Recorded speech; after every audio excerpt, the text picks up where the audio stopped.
faut avancer.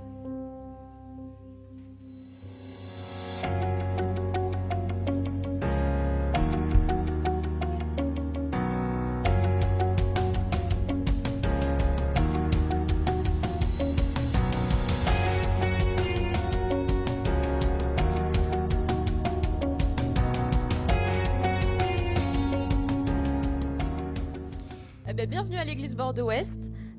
On est ravis de passer ces moments ensemble et de pouvoir louer le Seigneur ensemble. Bonjour aussi aux internautes qui sont là. On vous voit, on voit vos commentaires et votre participation aussi sur les réseaux. Alors, je viens pour les annonces, mais avant de faire les annonces, on voulait vous remercier pour tous vos j'aime, vos partages sur les réseaux sociaux. Vous avez été invités ces dernières semaines à être actifs sur les réseaux et on voit vraiment la différence. Donc, merci beaucoup. C'est aussi une manière d'évangéliser que de mettre en avant nos pages sur les réseaux sociaux. Ça permet que les pages de l'Église qui est présente sur plein de réseaux, sur YouTube, sur Facebook, sur Instagram et sur TikTok. Mon TikTok, c'est un peu pour les plus jeunes, j'avoue. Moi, j'ai pas TikTok, par exemple. Pourtant, je suis jeune, enfin, je pense. Mais pas assez. Donc voilà, merci beaucoup pour tous vos j'aime et tous vos partages. Ça fait vraiment ça fait la différence. Et donc, l'équipe de communication m'a dit de vous dire merci. Alors, pour les annonces, ah oui, voilà. Ceux qui ont des enfants qui sont encore à l'école, vous avez remarqué que c'était la semaine de la rentrée. C'est bien l'école, hein.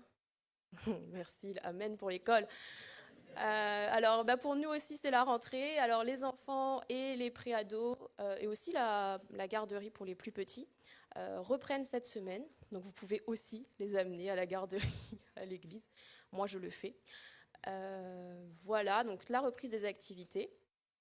Une deuxième annonce, donc cet après-midi à 14 h, on se retrouve pour la réunion essentielle, qui est un temps vraiment privilégié, particulier, où on va vraiment approfondir des thèmes précis.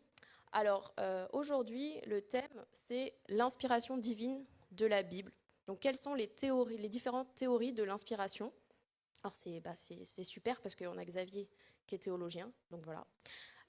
Et surtout, quelle est la théorie de l'inspiration divine à laquelle nous, en tant qu'Église évangélique, on adhère. Donc voilà, si vous voulez, c'est à 14 h, on mange ensemble dans la salle. Voilà. Ah oui, une autre petite annonce, du coup, j'en profite parce que je suis là, pour vous faire un petit retour sur la jeunesse. Ah voilà, magnifique photo. On se réunit normalement un vendredi sur deux. Là, on a fait plus au mois de février. On a profité des vacances pour se réunir un peu plus souvent. Donc voilà, on aborde plusieurs thèmes. On a fait une étude suivie d'un verset là, en février. Donc c'était vraiment super, c'est des moments de partage qui sont bien. Voilà, vendredi, Guillaume, t'es allé vendredi à la fête? Il est pas là. Je sais pas. C'est vendredi que t'es allé à la fête foraine? Ah, vendredi d'avant, ils sont allés à la fête foraine, du coup. Sans moi, j'étais pas là. Quand on était au mois d'octobre, et j'ai eu tellement peur dans un manège que j'ai prié tellement fort que je pense que j'ai évangélisé tout le manège. J'ai dit, Seigneur, j'ai fait beaucoup de mauvais choix dans ma vie. Clairement, celui-là c'en est un. S'il te plaît, ne me laisse pas. Voilà, donc Ambre a beaucoup rigolé, mais c'est vrai, tout le manège, elle me disait parle moins fort, je dis, je peux pas, je prie de tout mon cœur, vraiment, réunion de prière. Donc voilà, la jeunesse, ça se passe super bien, et on voulait aussi vous remercier parce qu'on sait que vous priez pour nous, et donc merci pour vos prières. Voilà, et bien du coup, je laisse la place à Sandrine pour la parole de Dieu, on peut l'applaudir.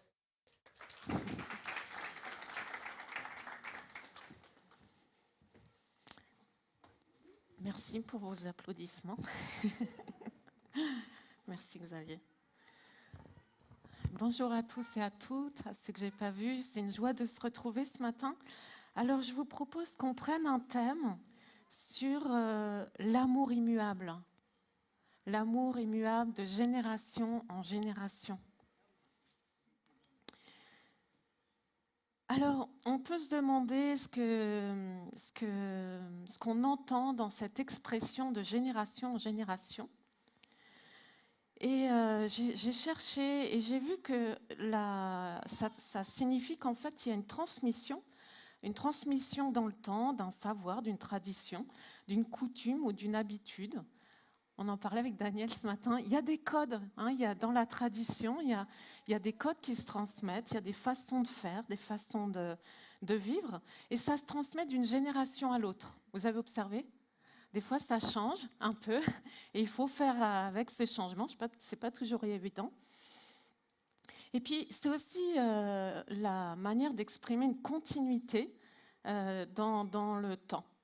Alors, ça peut concerner des savoir-faire comme des activités manuelles. Est-ce qu'il y en a qui ont appris des choses manuelles par leurs parents ou leurs grands-parents ou arrière-grands-parents? Bah oui, a dit Eliane. Mais oui, en général, on a appris un savoir-faire par des personnes plus âgées que nous. Ça peut être aussi de se transmettre des recettes. Je ne sais pas si c'est le cas. Est-ce qu'il y en a qui ont appris des recettes par leurs parents, leurs grands-parents? Oui, aussi. Moi, j'avoue, je me laissais faire et j'aime pas trop cuisiner. Ça me prend du temps, ça m'énerve. Mais j'aime bien manger. Donc, j'appréciais. Surtout quand on allait chez mamie, c'était... elle faisait un festin, on avait à manger pour 2 jours, mais il fallait tout manger en un repas, ça faisait un peu mal au ventre. Mais c'est des choses qui se transmettent. Il y a aussi des passions qui se transmettent. Par exemple, Corinne, qui lit de la louange souvent et fait aussi la musique, elle a transmis sa passion à Pauline, qui fait du violon. J'ai écouté, c'est magnifique. Et Thibaut, son fils, qui fait du piano. Je me dis, mais c'est extraordinaire. On transmet, en fait. Et puis, ça peut aussi toucher de génération en génération des savoir-être, comme la générosité, l'amour de l'autre. Peut-être vous avez rencontré des gens, ils transpirent l'amour de Dieu. Et ça se transmet. Je vous raconterai tout à l'heure une petite histoire dessus. Enfin, c'est une vraie histoire. Et puis, il y a des choses qui se transmettent qui vont aussi être négatives. Est-ce que vous avez observé ça ? Et ça, c'est un peu embêtant, mais bon, voilà, ça fait partie des transmissions. Et puis, il y a des fausses croyances. Il y a cette histoire d'une maman qui dit à sa fille, tiens, tu vas préparer le rôti, mais pour le rôti, tu prends ce plat-là. Et sa fille dit, mais écoute, il est vraiment trop petit, ce plat. Elle dit, non, mais je t'assure, prends ce plat-là. Puis sa fille, elle lui dit, mais maman, tu as d'autres plats, non? Elle dit, oui, j'en ai d'autres, mais prends celui-là. Et alors, du coup, bon, elle prend le plat, et puis elle tasse le rôti, parce qu'en fait, il ne rentre pas dans le plat, donc elle tasse bien. Puis à un moment donné, elle lui dit, mais maman, enfin, je ne comprends pas, en fait. Explique-moi, pourquoi tu prends ce plat-là? Sa mère a dit, j'en sais rien, moi, c'est ta grand-mère qui prenait ce plat-là. Elle m'a toujours dit, prends ce plat-là. Ah, du coup, elle va voir sa grand-mère, et puis elle dit, écoute, j'ai un problème. Il y a un truc que je ne comprends pas. Peut-être il y a une technique derrière, il y a une subtilité que je n'ai pas réussi à voir. Mais pourquoi, pour un grand rôti, on prend un petit plat? Elle dit, ah bah écoute, je pense que c'est pour qu'il soit plus juteux. Ben oui, mais du coup, il n'est pas cuit. Ah oui, c'est vrai. Bah écoute, je ne sais pas, vois avec ton arrière-grand-mère. Alors la petite fille, elle va voir son arrière-grand-mère. Elle lui dit, mais s'il te plaît, est-ce que tu peux m'éclairer? Parce que je ne comprends pas votre pratique depuis des générations. Et l'arrière-grand-mère lui dit, mais en fait, oui, moi j'ai toujours pris ce plat-là parce que j'en avais pas d'autre. Et voilà, une transmission qui s'est faite parce que, à la base, il n'y avait pas de grand plat. Mais en fait, ça s'est transmis comme une évidence, comme une vérité absolue, alors que ça n'en était pas une. Et ça arrive, du coup, qu'on peut transmettre des fausses croyances, comme avoir un petit plat pour un grand rôti. C'est une fausse croyance. Mais aussi, on peut transmettre des vérités qui sont sûres, qui sont certaines.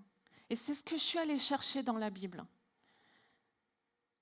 Et j'ai trouvé plusieurs passages bibliques avec cette expression de génération en génération. J'ai été surprise. Tous les passages bibliques qu'on peut trouver dans la Bible avec cette expression de génération en génération. Et en fait, on peut voir que dans ces passages bibliques, il y a des vérités de Dieu qui nous sont transmises. Et elles sont là, en fait, pour notre vie. Et c'est des vérités qui ne changent pas. Elles sont toujours là pour nous. Et je crois que dans cette transmission aussi, nous avons les transmettre. Et ça va se transmettre en le vivant. Il y a une des vérités qui est incroyable et qui est tellement importante. En fait, c'est que l'amour de Dieu, il est durable et il est inébranlable. En fait, on voit que la Bible nous dit que l'amour de Dieu est là depuis toujours et pour toujours. Et que c'est un amour durable et inébranlable. On le voit dans le psaume 100, au verset 5. Oui, le Seigneur, ou l'Éternel, selon les versions, est bon. Et son amour dure toujours. De génération en génération, il reste fidèle. Ce verset, il nous dit une vérité importante, c'est que le Seigneur est bon.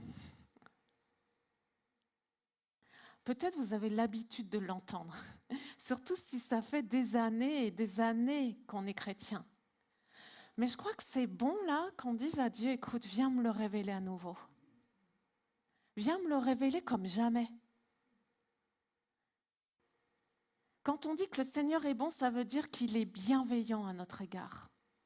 D'ailleurs, Michael en parlait dans les chants. Il parlait de cet amour.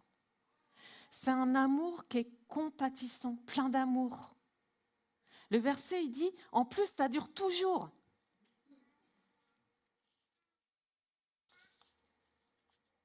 C'est un amour qui va être dans la durée.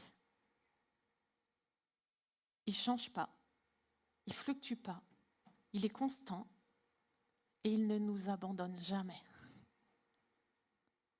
En fait, c'est un amour saint, c'est un amour parfait. Et ce qui est incroyable, c'est qu'on a juste à l'accueillir.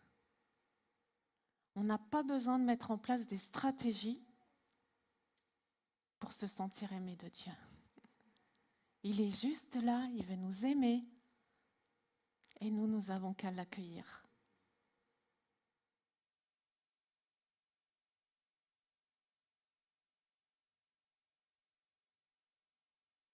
Ça veut dire qu'en fait, Dieu, il aime tous les êtres humains. Il agit toujours pour notre bien. Pourtant, des fois, on ne comprend pas. Moi, ça m'arrive. Des fois, je ne comprends pas. Je ne comprends pas ce qui se passe. Comme nous le partageait Jonathan la semaine dernière, parfois, on va vivre des tempêtes. Profitez des temps d'accalmie, parce qu'il y en aura d'autres, des tempêtes. Mais Dieu est là. Et son amour durera toujours. C'est incroyable, j'ai lu le psaume 136 du verset 1 à 26, alors on ne va pas le faire, mais vous pouvez le reprendre. Il y a 24 fois écrit dans un psaume, dans ce chapitre, du verset 1 au 26, son amour durera toujours. Son amour durera toujours.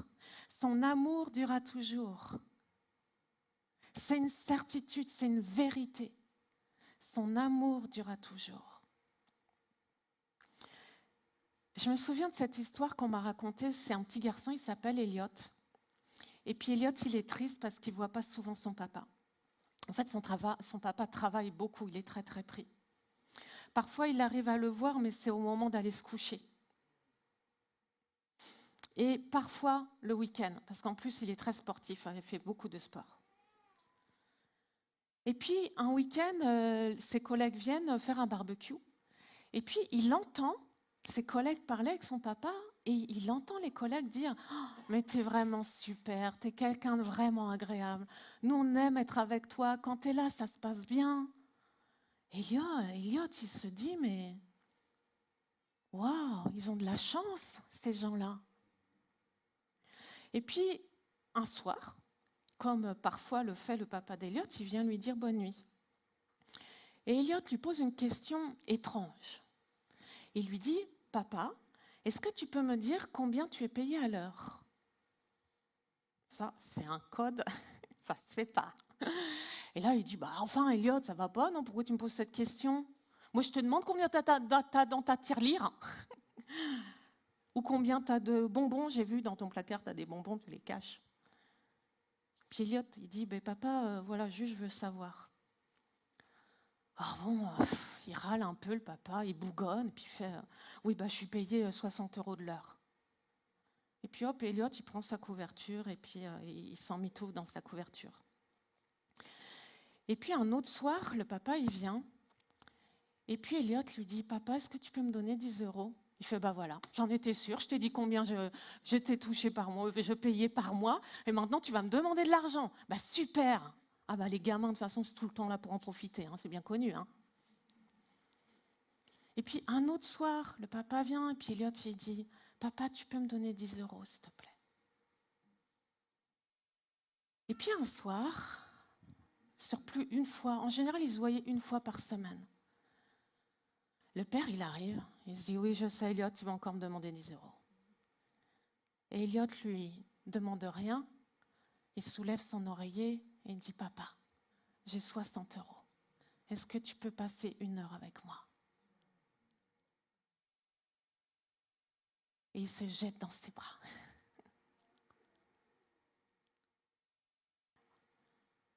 En fait, on voit à travers cette histoire que le langage d'amour de ce petit garçon, c'est de passer du temps, d'avoir un temps de qualité avec son papa. Et comme il n'arrive pas à voir son papa, qu'il n'est jamais disponible, alors lui, ce petit garçon, il réfléchit et il met une stratégie en place. Il veut acheter du temps pour être avec son papa. Avec Dieu, on n'a pas besoin de stratégie. Il n'y a pas besoin d'aller l'acheter. Son amour, en fait, pour l'humanité, c'est la seule chose dans ce monde qui reste constant. C'est la seule chose. C'est le seul amour qui reste constant. Je ne sais pas si ça vous arrive, moi ça m'est arrivé, mais de vivre des expériences désagréables avec des gens qu'on aime et d'être déçus, d'être blessés, parfois même brisés. Peut-être même nous. Moi je sais que j'ai déçu des personnes, blessées, et c'est pas fini.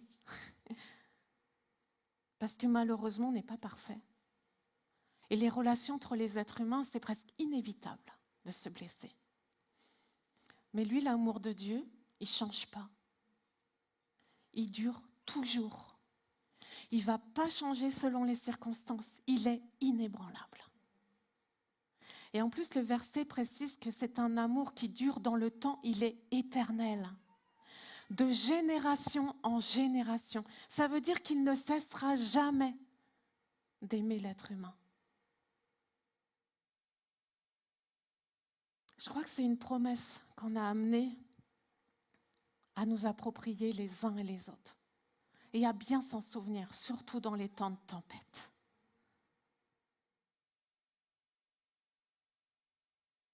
Et en le vivant, on peut le transmettre aux générations, parce que c'est une vérité.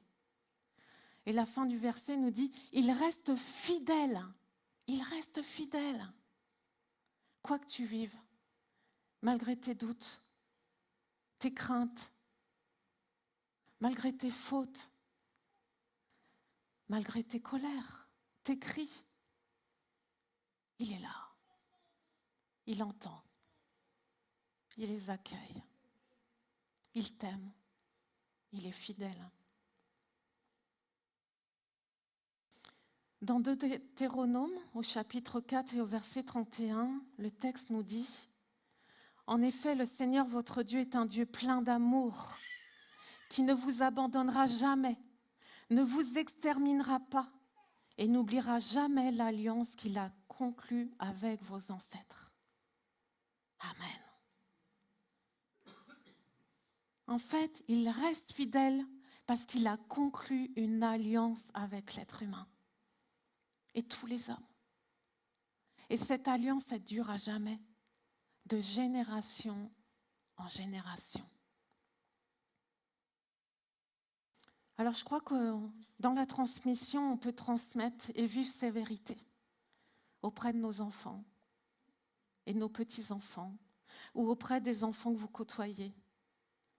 Et cette vérité, c'est que le Seigneur, il est bon, que son amour dure à toujours et qu'il reste fidèle. Alors parfois, on ne peut pas le dire comme ça, parce qu'ils sont inconvertis. Mais dans ce que nous sommes, dans ce qu'on va manifester, nous pouvons le vivre. Nous pouvons leur transmettre. Par nos paroles. Ce petit garçon, il avait besoin d'entendre de son papa.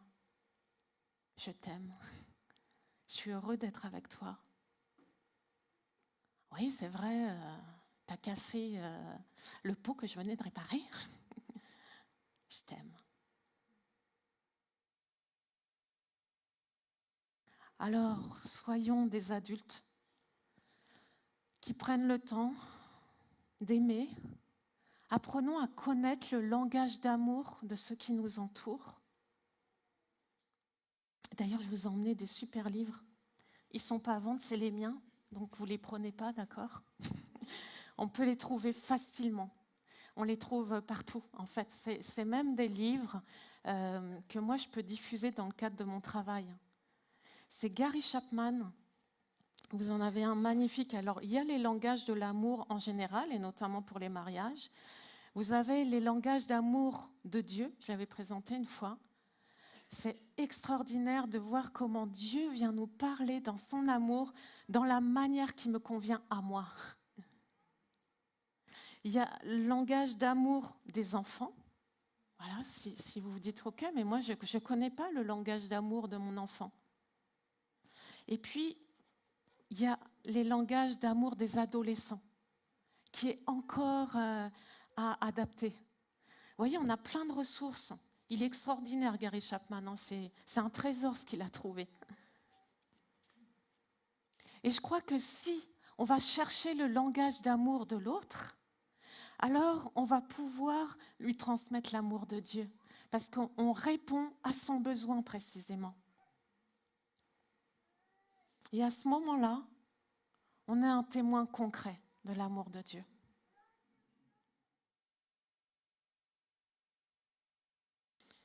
J'ai vu que dans la Bible, ce verset il est tellement important. Oui, l'Éternel est bon et son amour durera toujours. On le trouve dans le psaume 107, on le trouve dans le psaume 118, au verset 1, au verset 2, au verset 29, et on le trouve dans le psaume 136. C'est comme si on avait besoin de le réentendre. C'est comme si on pourrait l'accrocher. Vous savez, il y en a, ils mettent des trucs là suspendus dans leur voiture. Ça fait soit des yo-yo, il y a des petits... Moi, j'aime bien regarder ce que les gens ils mettent dans leur voiture, c'est marrant, hein. On voit ce qui est important pour eux. Mais c'est comme si ce verset, on pourrait l'avoir et se rappeler. Comme un leitmotiv, n'oublie pas. N'oublie pas, c'est important que tu te souviennes de ça, c'est tellement essentiel. L'Éternel est bon et son amour durera toujours. Et c'est un amour tellement parfait que c'est un amour qui ne s'impose pas. Je ne sais pas si vous avez rencontré des gens qui imposent leur amour, mais c'est lourd, hein? Vous avez vu déjà des gens comme ça? C'est pas très agréable. C'est forcé. Ou alors des gens qui veulent absolument vous faire un bisou alors que vous ne pouvez pas. Il y a comme un truc... Moi, il y a un monsieur qui venait comme ça, je faisais un pas en arrière à chaque fois. Hein, mais il ne comprenait pas, il rapprochait. Et puis... Mais l'amour de Dieu, lui, il est parfait, il ne s'impose pas. En fait, c'est un amour qui se laisse choisir. Il ne s'impose pas à nous. Il respecte notre liberté. Et ça, je crois que c'est le véritable amour. Et quand on connaît, quand on expérimente l'amour de Dieu, cet amour parfait, on peut être que reconnaissant de cet amour-là. Et derrière, voir une autorité bonne, saine. Dans le livre de Luc, au chapitre 1 et au verset 50, la Bible nous dit « Il est plein de bonté, de génération en génération pour ceux qui reconnaissent son autorité. » En fait, ça veut dire qu'il va prendre soin de ceux qui lui font confiance. Il ne s'impose pas. Il attend qu'on vienne à lui. Et dans son amour, il va accorder sa grâce. Et dans son amour, il reste fidèle aux promesses.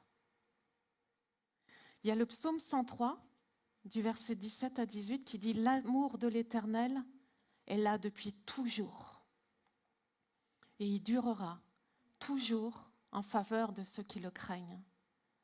Il ne cesse jamais, il ne cesse d'agir pour la justice en faveur des enfants et leurs enfants, en faveur de ceux qui restent fidèles à son alliance, de ceux qui tiennent compte de ses commandements pour les mettre en pratique. » Ce texte, il vient nous dire qu'il y a des promesses pour ceux qui font le choix de le suivre. On le dit encore dans ce texte, son amour sera toujours là, il a toujours été là et il va nous faire justice.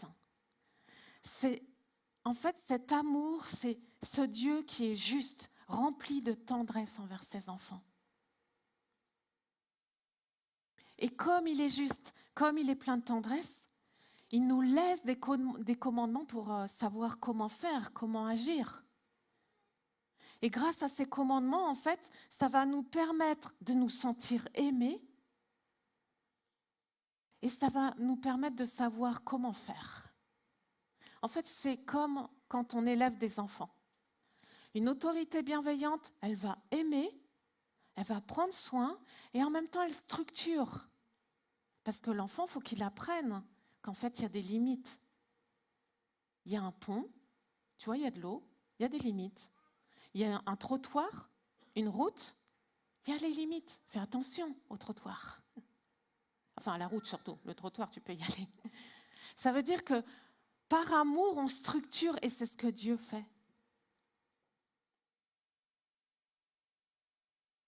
Et Dieu nous demande de le transmettre, de le faire de génération en génération.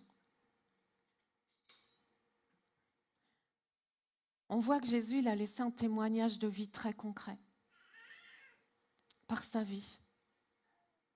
Il aimait et en même temps il structurait. Parfois, il reprend ses disciples, on le voit faire, mais il les aimait. Et aujourd'hui, Jésus nous aime. Il y a son esprit qui nous accompagne, qui nous aide. Parce que vivre les commandements sans l'Esprit de Dieu, je crois que ce n'est pas possible. Ce sera très humain. Mais avec sa présence, avec son amour, c'est possible. Et je crois que ça, c'est des trésors inestimables. C'est des recommandations qu'on a pour nous permettre d'être équilibrés, d'être heureux. Et dans sa présence, dans son amour, en fait, on sent une plénitude. On se sent bien. C'est comme s'il y avait besoin de rien d'autre. Il y a le psaume 119 au verset 14 qui dit « J'ai de la joie à suivre tes préceptes, autant que si je possédais tous les trésors. » Il y a de la joie, parce que c'est pour notre bien. C'est fait par amour. On peut l'accepter, on peut le refuser. Mais Dieu, il ne s'impose pas. Il y a ce libre arbitre qu'il a placé en nous. C'est un choix que nous avons à faire. Et ce qui est magnifique, en plus de tout ça, c'est qu'en faisant ce choix, Dieu il nous accorde sa grâce. Il nous accorde sa paix. Et c'est ce qu'on peut vivre pour nous, mais aussi avec les autres.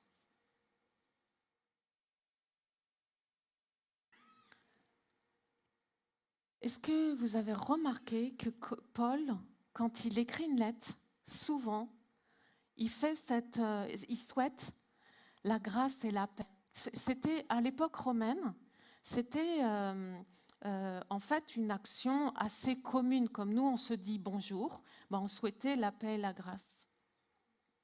Et on voit que Paul va le faire dans plusieurs textes bibliques, notamment dans Romains 1 au verset 7. « Je vous écris, vous qui êtes à Rome, vous tous que Dieu aime et qu'il a appelés à vivre pour lui, que Dieu notre Père et le Seigneur Jésus-Christ vous accordent la grâce et la paix.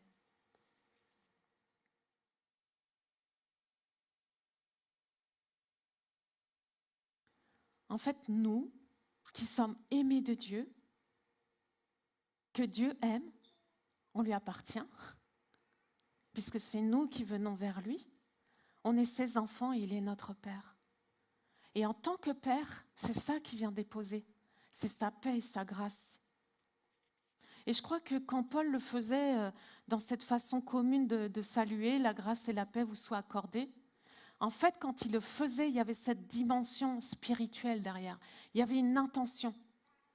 On voit dans 1 Corinthiens, au chapitre 1 et au verset 2, à l'Église de Dieu qui est à Corinthe, à ceux qui là-bas sont appelés à vivre pour Dieu et qui lui appartiennent par la foi en Jésus-Christ. Là, on voit, c'est des gens qui ont fait le choix. À tous ceux qui sont partout, font appel au nom du Seigneur Jésus-Christ. Le Seigneur est le nôtre, il affirme, c'est notre Seigneur, que Dieu, notre Père et le Seigneur Jésus-Christ vous accordent la grâce et la paix. Pareil dans 2 Corinthiens, au chapitre 1, à l'Église de Dieu qui est à Corinthe et à tous ceux qui appartiennent au peuple de Dieu, que Dieu, notre Père et le Seigneur Jésus-Christ vous accordent la grâce et la paix. Peut-être maintenant on va se saluer comme ça. Sarah, je te souhaite la grâce et la paix. C'est tellement fort ces mots-là. C'est intéressant, je trouve, qu'ils soient ensemble. Ça fait comme si on ne peut pas les séparer. C'est comme si c'est indispensable qu'ils soient ensemble. Vous voyez, une bonne entrecôte là, grillée au barbecue. Il y a un ami là qui nous en a fait une fois. Une bonne entrecôte de bœuf là, grillée au barbecue, elle était trop bonne, juste à point, juste ce qu'il faut. Et ce qui va manquer, c'est quoi? Si on la mange que comme ça, le sel et le poivre. Et ça donne une saveur. Alors bon, peut-être il y en a, ils disent, alors non, mais vraiment ça c'est du gâchis, ça se mange comme ça, une entrecôte. Moi j'aime bien sel et poivre dessus. Mais du bon sel, du sel de Guérande, et le poivre, un bon poivre. Ça donne en fait une saveur particulière.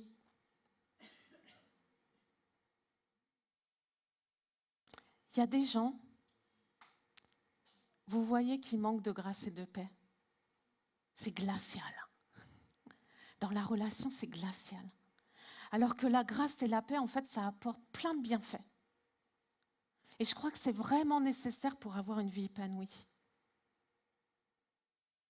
Alors qu'est-ce que c'est la grâce? La grâce, en fait, c'est un don qui est immérité. On est aimé, on est pardonné par grâce. C'est pas parce qu'on le mérite, hein. Par grâce encore, Dieu il a donné son Fils pour qu'il prenne le poids de nos péchés. Il l'a fait, pas par plaisir, hein, c'était son Fils, mais pour qu'on soit pardonné. Qu'on soit pardonné de cette nature, en fait, où on fait des erreurs, où on pêche.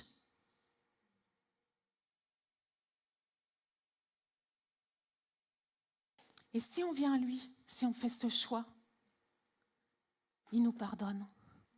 C'est une grâce. Et cette grâce, elle va encore plus loin. Cette grâce, elle peut nous apporter le salut. Et tu n'as rien à faire pour ça. Tu as juste faire le choix de venir vers lui. Et alors, je trouve, mais vraiment que c'est comme si on avait un poids en moins quand on le vit. Découvrir son amour, découvrir cette grâce, l'accepter dans notre vie, il y a un point en moins. Parce qu'il le fait par amour, il y a pas quelque chose derrière qui est tordu.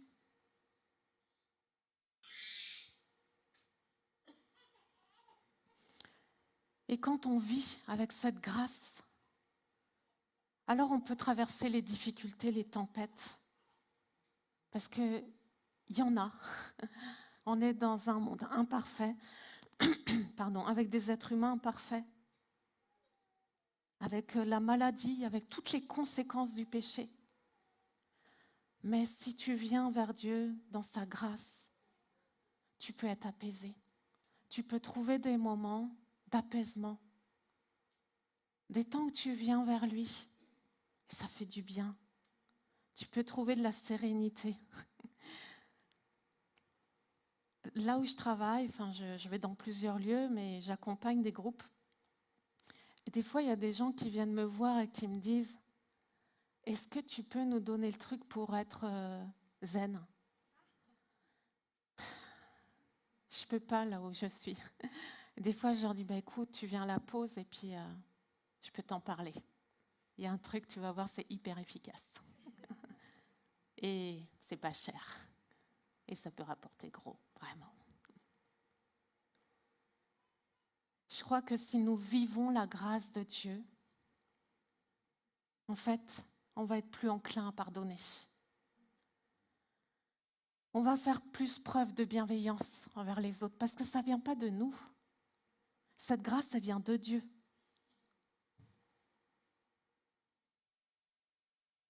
Et la paix, elle, elle découle de la grâce. C'est pour ça, en fait, que ils sont souvent ensemble. Et cette paix, en fait, elle nous donne une assurance à l'intérieur. Il y a une assurance. Alors, des fois, ça vient nous bousculer, hein. Et c'est normal, hein. On a des limites. Mais c'est de se souvenir que Dieu est un Dieu de paix, qu'il fait grâce. Ça permet d'accepter ses erreurs. Qui ici ne fait pas d'erreurs? On fait des erreurs. Oui, je fais des erreurs. Mais parce que Dieu est grâce, parce qu'il est amour, parce qu'il me donne la paix, alors je sais que la prochaine fois, je pourrai mieux faire. Ça veut dire que je me fais grâce aussi à moi-même. Et si je me fais grâce à moi-même, si je suis bienveillant avec moi-même, je vais faire grâce aux autres plus facilement.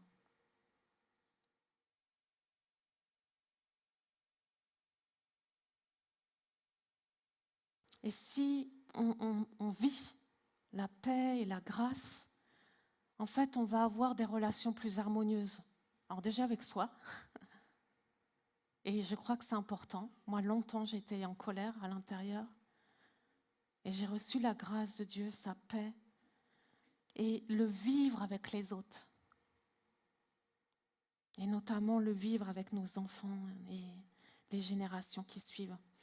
Dernièrement, je regardais une émission, et dans cette émission, il y avait une femme. En fait, c'était impressionnant. Dès qu'elle se retrouvait avec d'autres, elle jugeait, critiquait. Elle n'était pas bien, cette femme. Vous voyez, un peu par derrière. Et puis, elle se retrouvait toute seule, parce qu'évidemment, ce genre de personne, on n'aime pas trop être avec. Donc, elle était isolée. Et elle bougonnait, elle râlait. Ouais, mais de toute façon, ils sont comme ça. Et puis, de toute façon, j'ai entendu mon prénom. Mais elle était malade avant. Et en fait, le groupe s'inquiétait parce qu'elle était malade. Sauf que elle a interprété qu'il disait des choses sur elle. Donc, elle s'est encore plus isolée. Elle s'est complètement fermée. Et elle commençait à juger les autres, à être critique, même à avoir des mots même vraiment méchants. Hein. Et en même temps, on voyait que ça ne la comblait pas, quoi. Enfin, d'une mauvaise manière. Et on voyait qu'elle souffrait de cet isolement en s'en prenant aux autres. Et à un moment donné, elle a dit la source d'où venait ce noir, vous voyez, dans son cœur. À un moment donné, elle a dit, en fait, ma mère, un jour, sa mère lui transmet un message. Ma mère m'a dit un jour, méfie-toi des gens. Vous voyez la transmission? Les personnes qui sont autour de nous, ils ne sont pas fiables. Et elle, en fait, dans cette fausse croyance transmise par sa mère, c'est devenu une croyance chez elle.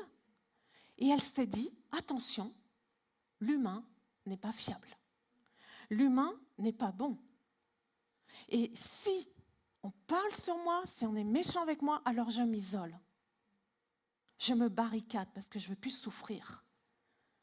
Et en fait, on voit cette personne, elle met des distances avec les gens. C'est devenu une défense. Mais elle souffre. Elle souffre, elle est seule avec elle-même. Et ce qui était incroyable là, c'est que c'était visible. Elle n'avait pas de grâce, cette personne. Il ne fallait pas faire un truc de travers ou alors là, vous aviez un procès énorme. Il n'y a pas de paix pour elle. Il n'y a pas de paix à voir les autres parce qu'ils ne sont pas fiables. Alors qu'en fait, la grâce et la paix, c'est vraiment deux éléments essentiels pour avoir une bonne relation à soi et aux autres. Un autre exemple, à l'inverse, incroyable, une famille qu'on a rencontrée avec Xavier, mais moi je connais depuis que je suis petite. Oh, si vous pouviez les connaître. La famille Bertrand. Vous voyez, je vois Xavier, ça lui donne un sourire jusqu'aux oreilles. J'ai connu la grand-mère, Mémère on l'appelait. C'est drôle hein, les noms des fois qu'on donne, Mémère Bertrand. Je me souviens quand j'étais petite, avec ma maman, on allait la voir parce que je pense que pour ma maman, c'était aussi un havre de paix dans cette ferme. C'est une famille d'agriculteurs. Et quand on arrivait, mes mères, elle avait préparé un bon goûter. Il y avait le lait de la ferme. Vous voyez, elle l'avait bien parce que le lait comme ça, des fois. Mais là, il était bien préparé avec du chocolat. Il y avait des grosses tartines là, de la ferme avec du beurre. Hein, du beurre, il y en avait un. De la confiture, là, tu comptes pas les calories. Quand on était jeune, c'était possible. Maintenant, il faut faire attention. Mais c'était bon, les goûters chez mes mères. Et puis souvent, elle me prenait la main, elle me disait « Allez, viens, ma petite fille, on va au jardin. » J'aimais ces instants magiques. Elle avait un grand potager. Il y avait plein de fleurs partout. Il y avait une vieille voiture. Vous savez, les voitures des années 1940, là, très vieilles. Alors, c'était des agriculteurs très bricoleurs. Ils démontaient beaucoup de choses. Mais cette voiture, en fait, la vie avait pris dedans. Elle avait pris forme. C'était, comment ça s'appelle là, vous savez, quand il y a la biodiversité. Il y avait de l'herbe, il y avait des fleurs, il y avait de tout dans cette voiture. C'était magnifique, on voyait les animaux qui vivaient là-dedans. Je ne voulais pas trop savoir ce qu'ils vivaient, mais c'était beau et on ramassait des fleurs ensemble. Et dans ces moments-là, je sentais son amour. Des fois, elle me disait « Viens Sandrine, on va faire un câlin ». C'était un amour plein de paix, plein de grâce. Un amour qui me faisait irréprochable quand je cassais les fleurs et je les piétinais. Et pourtant, je savais qu'elle aimait ses fleurs. Et puis, j'ai rencontré sa belle-fille, Hélène, une perle. Une femme incroyable, ingénieure en agronomie, je crois. Mais jamais elle étale sa science. Fallait la pousser à dire « Qu'est-ce que tu penses de cette fleur? Est-ce que tu penses que je peux la mettre à cet endroit ?» Il y a des moments, j'avais juste besoin de trouver un endroit paisible. « Allô Hélène, est-ce que je peux passer te voir ?» Et j'arrivais. Quel bonheur d'être avec cette femme. Une femme avec plein d'amour, plein de générosité. Et puis, elle a des enfants. Ça se transmet de génération en génération. Luc et Emmanuel, si vous avez l'occasion de les connaître, deux garçons incroyables, qui sont des hommes aujourd'hui. Et Rose qui s'est mariée avec Luc, une femme incroyable. Par exemple, Luc, quand Xavier a eu une intervention assez importante au niveau par un neurochirurgien, à ce moment-là, c'était la fin de l'année, et puis moi je ne pensais plus au fait. Hein. À ce moment-là, mon seul désir, c'était que Xavier vive, parce qu'il y avait une possibilité que l'opération ne fonctionne pas. Et du coup, voilà, Xavier revient, il y a le lit médical au milieu de la salle à manger. On était ensemble, c'est un peu bizarre ce qu'on a vécu à ce moment-là. Et puis il y a Luc qui m'appelle, il me dit « Sandrine, est-ce que vous avez... vous faites quoi pour le premier de l'an ?» Je dis « Oh là là, si tu savais, je n'ai même pas vu que ça allait arriver dans le calendrier. » Il me dit « T'inquiète, est-ce que ça ne vous dérange pas ? Vous voyez l'amour, plein de grâce. Ça ne te dérange pas si on passe ?» Je dis « Mais non, avec plaisir, mais tu sais, Xavier, en gros, c'est la table à manger, quoi. Il y a le lit, on ne peut pas... » Il dit « C'est pas grave, t'inquiète, on vient, surtout, tu t'en fais pas. » On arrive. Ils sont arrivés avec des cartons, des caisses, ils ont mis la table. C'était une magnifique table. Ils nous ont fait à manger. On a mangé ensemble. Chez nous. Mais vous voyez, ils ont tout fait pour qu'on soit bien chez nous. Je vais appeler l'équipe de louange à revenir. Peut-être ceux qui n'ont pas eu d'enfants, peut-être vous vous dites, mais moi, j'ai rien à transmettre. J'ai personne, je ne peux pas transmettre ça. Mais vous le faites. Vous le faites par qui vous êtes, par votre amour. En fait, vous transmettez des valeurs fondamentales. Ça peut être une personne de 80 ans qui va aller chercher des enfants à l'école. Ça peut être quelqu'un qui va s'investir dans une banque alimentaire parce qu'elle est à la retraite.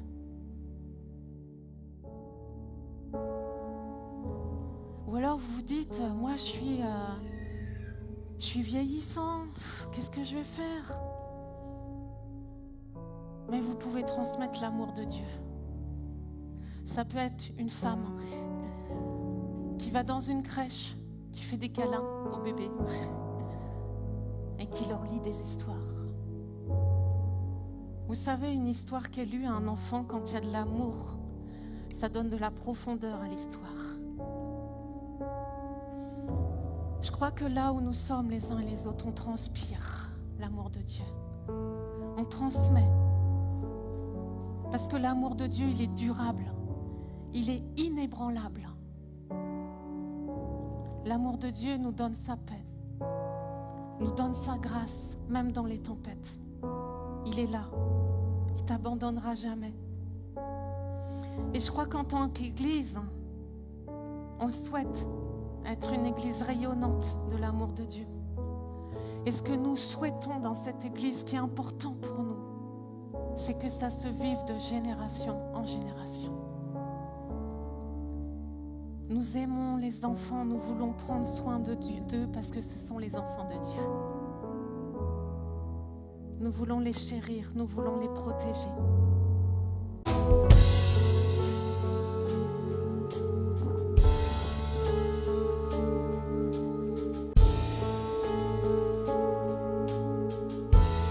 On va prier maintenant. Je vous invite à lever vos bras pour ceux qui souhaitent vivre pleinement l'amour de Dieu. Pour ceux qui sont dans la tempête. Pour ceux qui n'ont plus de force. Que vous puissiez trouver dans l'amour de Dieu sa grâce, sa paix, cet amour qui durera toujours. Peut-être vous avez besoin de le retrouver ce matin. Peut-être vous avez besoin de le vivre d'une manière particulière ce matin. Alors saisissez-le maintenant. Saisissez, prenez à bras le corps cet amour qui vient de Dieu.